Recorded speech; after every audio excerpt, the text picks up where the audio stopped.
Netflix की series daily crimes एक ऐसी सीरीज है जो real daily based crime incidents दिखाती है। और इस बार इस सीरीज का सीजन 3 ने एक ऐसे क्राइम केस की याद दिलवा दी है जिसने पूरे देश को ही नहीं बल्कि पूरी दुनिया को हिला कर रख दिया था, और वो था बेबी फलक केस। नमस्कार, मैं नैना सिंह। आज हम बात करेंगे साल 2012 में हुए बेबी फलक केस की। ये वो कहानी है जहां इंसानियत का सबसे काला पहलू सामने आया था। एक ऐसी कहानी जहां एक 2 साल की मासूम बच्ची दुनिया के जुल्मों का निशाना बनी थी। 18 जनवरी 2012 की शाम को दिल्ली के एम्स ट्रॉमा सेंटर के इमरजेंसी गेट पर एक छोटी सी बच्ची लाई जाती है। उसके सर पर गहरी चोट होती है, उसके दोनों हाथ टूटे हुए होते हैं और उसके पूरे शरीर पर दांतों के निशान और जलने के निशान होते हैं। ये देखकर डॉक्टर्स भी शॉक हो गए थे, क्योंकि उन्होंने अपनी पूरी जिंदगी में ऐसी टॉर्चर वाली कंडीशन किसी चाइल्ड पेशेंट की नहीं देखी थी। और उसी हॉस्पिटल में बच्ची का नाम रखा गया बेबी फलक, क्योंकि उसका असली नाम और उसका परिवार उस वक्त किसी को भी नहीं पता था। पुलिस ने जैसे जैसे केस खोला वैसे वैसे एक डरावना ह्यूमन ट्रैफिकिंग नेटवर्क सामने आया।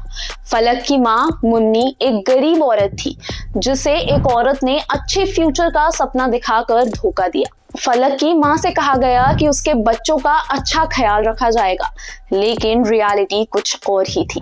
मुन्नी के तीनों बच्चे अलग अलग लोगों को बेच दिए गए।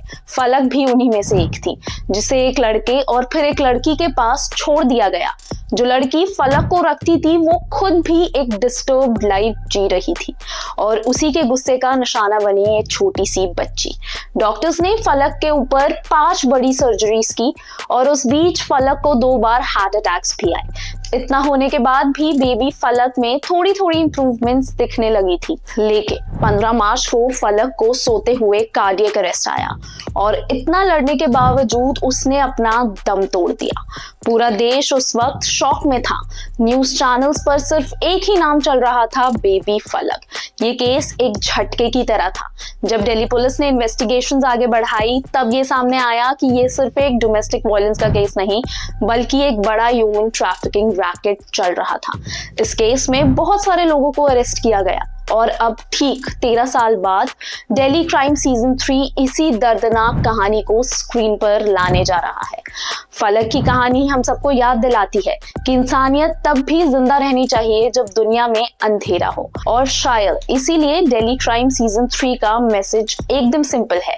सच छुप सकता है लेकिन इंसाफ नहीं। क्या आपको ऐसी रियल लाइफ बेस्ड सीरीज या फिल्म्स पसंद है? हमें कमेंट्स में बताएं, वीडियो को लाइक करें और चैनल को सब्सक्राइब करना बिल्कुल ना भूलें।